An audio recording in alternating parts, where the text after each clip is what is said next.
UPL is a good benchmark to find out how the agriculture season is panning out in the country. The fertilizer giant, which has a strong presence in South America as well.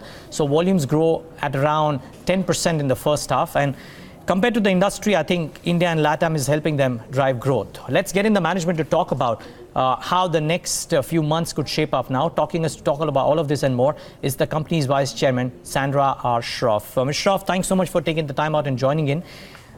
How is the second half of this current season, if I can use that term, post-monsoon looking like for the industry at large, not just for UPL? Because I know you've been doing much better in the Indian market compared to a lot of other peers. Yes, we have been doing very much better than the other companies. We've seen a 20% growth.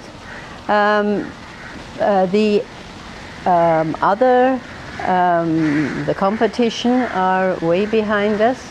I think this is because we have gone out of our way to produce products which are very useful to the farmer, that he can use without any difficulty. And our products are usually designed for a specific need. So this has given us a little edge over the market. We have also we make the farmer first in our organization, and we have Unimart centers in many.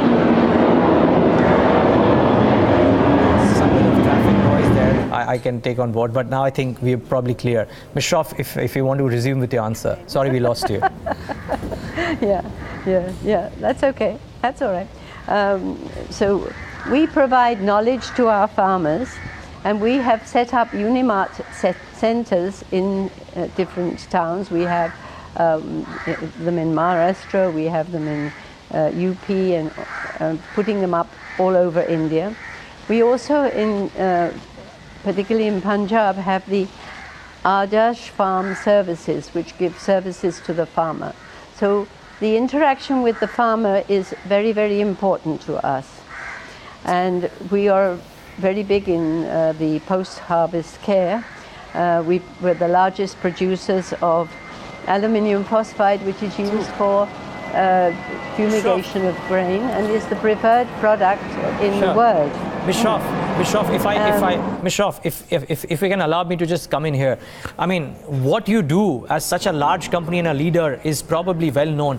I think what I would want to know over the course of the next 10 minutes is to try and figure out how would business shape up for you in these different aspects. So firstly, if I can use India, and then we'll move on to LATAM. What's your sense of how the ongoing Rabi season could be? Because for you, volumes have grown at a healthy 10% despite rains being erratic. Does this set the stage for the second half? The Rabi season looks to be extremely good because of the late rains. Finally, the monsoon came in many areas where we were deficient in rain. So the Rabi crop is going to be very good.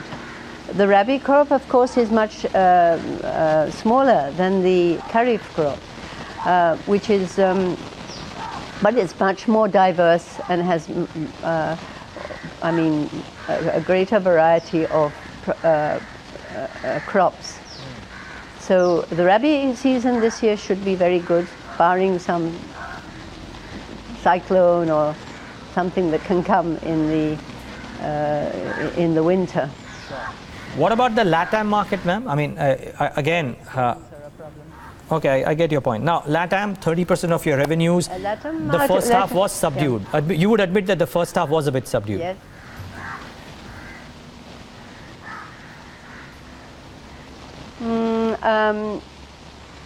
Yes, that is right. However, the problem is of the commodity prices. The soybean prices have gone down, and that has been a big dampener for the LATAM market, because they supply a lot of soybean, and there's a glut.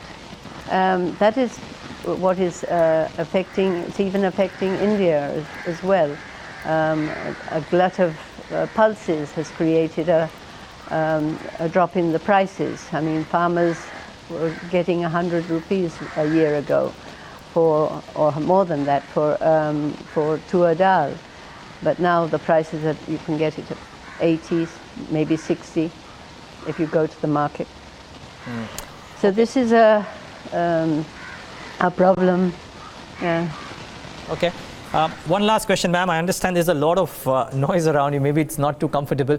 But if you were to offer a comment on how do you expect operationally the picture to look like for UPL? Because you've backward integrated, I believe, to the tune of 20 to 25%, which will help you in cost management when the costs do go up.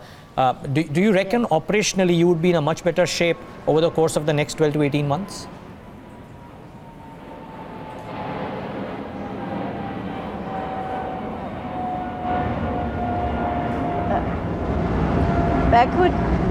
Backward integration is a very important part of our operations. We have, right from the very beginning, we have always gone on to manufacture our raw materials. And this gives us a much better opportunity to plan our production and supply what the farmers need whenever they need it. It also gives us a much better finished product because we work hard to ensure that the product is of the best quality, and that goes with our backward integration. I mean, we start from phosphorus, chlorine, and phosphorus trichloride and trimethyl phosphate for all of our organophosphorus pesticides. For mancozeb, where we are the largest producer in the world, we produce carbon disulfide from the state-of-the-art plant, which uses gas as its raw material and has 99.5% purity. So backward integration is very, very important. We also work with university professors who come and work with our R&D scientists, our technicians and engineers on the plant, and our chemists. And what the professors do is make them think and come up with solutions to their problems. They bring the problem and the professor will ask them to find the solution. So that works very well because people need to think when they're when they're working and when they're operating plants. So backward integration has been extremely important to us. In fact, it's our way of life, right from the beginning. I'm sure. And hopefully that will stand you in much better stead as compared to a bunch of other players as well. But Ms. Shroff, I understand it's a bit noisy out there. You've been slightly unwell as well, so won't push you more. Just take a moment to thank you for joining us today and being with us, and get well soon.